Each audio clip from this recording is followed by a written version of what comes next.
AP NDA కూటమి పార్టీలు కొన్ని సీట్ల మార్పులు చేర్పులపై దృష్టి పెట్టాయా? టీడీపీ బీజేపీలో అభ్యర్థుల మార్పులు చేర్పులు జరిగే ఛాన్స్ కనిపిస్తోందా? ప్రస్తుతం ఆ పార్టీ వర్గాల్లో ఇదే ప్రచారం జరుగుతోంది.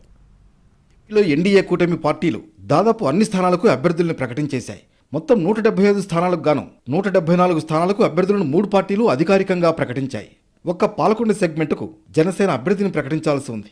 ఇదే సమయంలో బీజేపీ టీడీపీల మధ్య కొన్ని సీట్ల విషయంలో సర్దుబాటు చర్చలు జరుగుతున్నట్లు సమాచారం. ఓ ఎంపీ స్థానం, 2 అసెంబ్లీ సెగ్మెంట్ల విషయంలో ఇటు నుంచి అటు నుంచి ఇటు సర్దుబాటు చేసుకునే సూచనలు కనిపిస్తున్నాయి. అంటే మొత్తంగా 2 ఎంపీ స్థానాలు, 4 అసెంబ్లీ సెగ్మెంట్లలో మార్పులు జరిగే అవకాశం ఉన్నట్లు టాక్ నడుస్తోంది.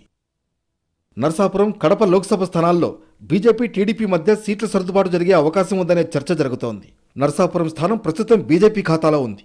దీన్ని టీడీపీకి ఇచ్చి దానికి బదులుగా కడప పార్లమెంటు స్థానం బీజేపీకి ఇచ్చే ప్రతిపాదన తెర మీదకు వచ్చినట్లు తెలుస్తోంది. నరసాపురం గెలిచే అవకాశం ఉన్న సెగ్మెంట్, కానీ కడప లోక్సభ సెగ్మెంట్లో విజయం అంత సులువు కాదు.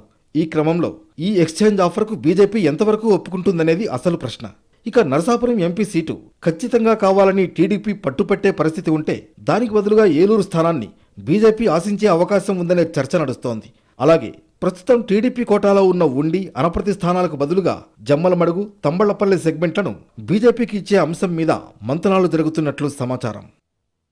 టీడీపీలో కొన్ని సీట్ల విషయంలో అభ్యర్థులు మార్చే సూచనలున్నాయి. మాడుగుల, చింతలపూడి, మడకసిర, సూళ్లూరుపేట, సత్యవేడు స్థానాల్లో అభ్యర్థులు మార్చే దిశగా కసరత్తు జరుగుతున్నట్లు తెలుస్తోంది. ఈ స్థానాల్లో ఇప్పటికే టీడీపీ అభ్యర్థుల్ని ప్రకటించేసిన సదరు అభ్యర్థుల మీద వ్యతిరేకత తీవ్రస్థాయిలో ఉందనే ఫీడ్బ్యాక్ పార్టీ వర్గాలకు వస్తోంది. దీంతో ఆయా నియోజకవర్గాల్లో మార్పులు చేర్పుల మీద పార్టీ అధిష్టానం ఫోకస్ పెట్టినట్లు చెబుతున్నారు.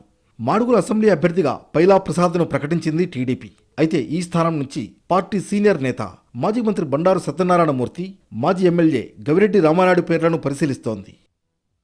ఇప్పుడు మార్పులు చేర్పులు అంటూ మొదలు పెడితే రాష్ట్ర వ్యాప్తంగా అసంతృప్తివాదులంతా మళ్లీ తెరపైకి వచ్చే అవకాశం ఉంది. ఒత్తిడి చేస్తే అభ్యర్థిని మారుస్తారనే థియరీ మొదలవుతుంది. దీంతో ఇప్పుడు తేనెతిట్టను కదపడం అవసరమా అనే చర్చ కూడా టీడీపీ వర్గాల్లో జరుగుతోంది.